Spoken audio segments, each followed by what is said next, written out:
বিষ্ণু বললেন জান্নাতের ভেতরে দরজা হলো আটটা দরজার মধ্যে স্পেশাল একটা দরজা আছে, দরজাটার নাম হলো রাইয়ান। রোজাদাররা ছাড়া কেউ রাইয়ান দরজা দিয়ে ঢুকতে পারবে না।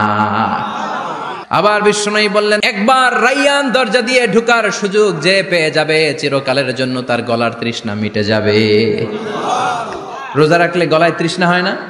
এই যে আল্লাহর খুশির জন্য এই তৃষ্ণাকে সহ্য করে আপনি রোজা রেখেছেন, এর ফলাফল হিসেবে রাইয়ান দরজা দিয়ে ঢুকা মাত্রই আপনার গলার তৃষ্ণা শেষ।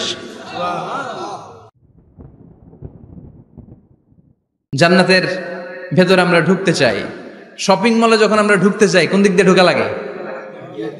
দরজা দিয়ে না, গেট দিয়ে। তো আমরাও জান্নাতের গেট দিয়েই তো ঢুকবো নাকি? আমরা জান্নাতের কোনো না কোনো গেট দিয়ে ঢুকতে হবে। বিশ্বনবী ফরমান, বুখারীর বর্ণনা, ইন্নালিল জান্নাতি সামানিয়াতু আবওয়াব, জান্নাতের ভেতরে 8টা দরজা আছে। কয়টা? বিশ্বনবী একবার সাহাবাদেরকে নিয়ে ওয়াজ করছেন, বলছেন তোমাদের মধ্যে এমন একজন ব্যক্তি আছে, এই ব্যক্তির আমলগুলো আল্লাহর কাছে এমন ভাবে কবুল হয়েছে, আল্লাহর কাছে ওই ব্যক্তি এতটাই সেরা, জান্নাতের 8টা দরজা কিয়ামতের দিন এই লোকটাকে ডাকতে থাকবে। প্রতিটা দরজা বলবে আপনি আমার দরজা দিয়ে ঢুকে জান্নাতে প্রবেশ করেন।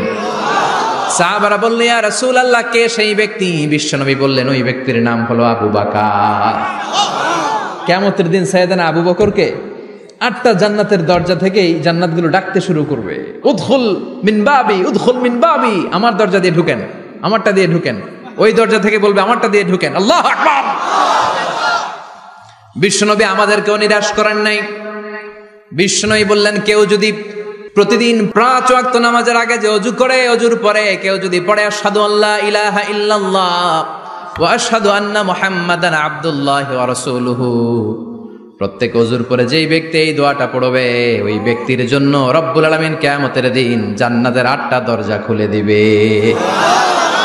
সেও সাইয়েদনা আবু বকরের সাথে সাথে ওই 8টা দরজা যেটা দিয়ে মন চায় ঢুকতে পারবে। কোন সুবহানাল্লাহ।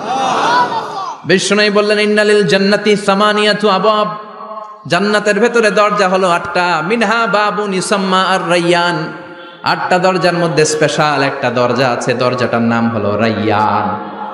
লা ইয়াদখুলুহু ইল্লা সাইমুন, রোজাদাররা ছাড়া কেউ রাইয়ান দরজা দিয়ে ঢুকতে পারবে না। যারা রোজা রেখেছেন তাদের জন্য এন্ট্রি দেয়া হবে এই দরজা দিয়ে ঢুকার।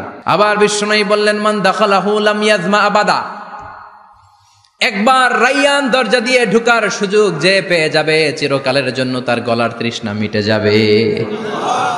রোজা রাখলে গলায় তৃষ্ণা হয় না? এই যে আল্লাহর খুশির জন্য এই তৃষ্ণাকে সহ্য করে আপনি রোজা রেখেছেন, এর ফলাফল হিসেবে রাইয়ান দরজা দিয়ে ঢুকা মাত্রই আপনার গলার তৃষ্ণা শেষ। জান্নাতের 8টা দরজার কোনো না একটা দরজা দিয়ে আমরা ঢুকবো। এখন এই দরজার সাইজ কতটুকু জানার দরকার আছে না নাই?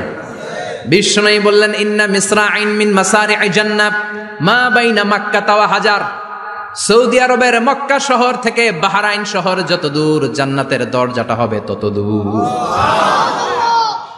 আমাদের দরজা কয় ফিট বাই কয় ফিট হয় বাসার দরজাগুলো? হ্যাঁ, আল্লাহু আকবার।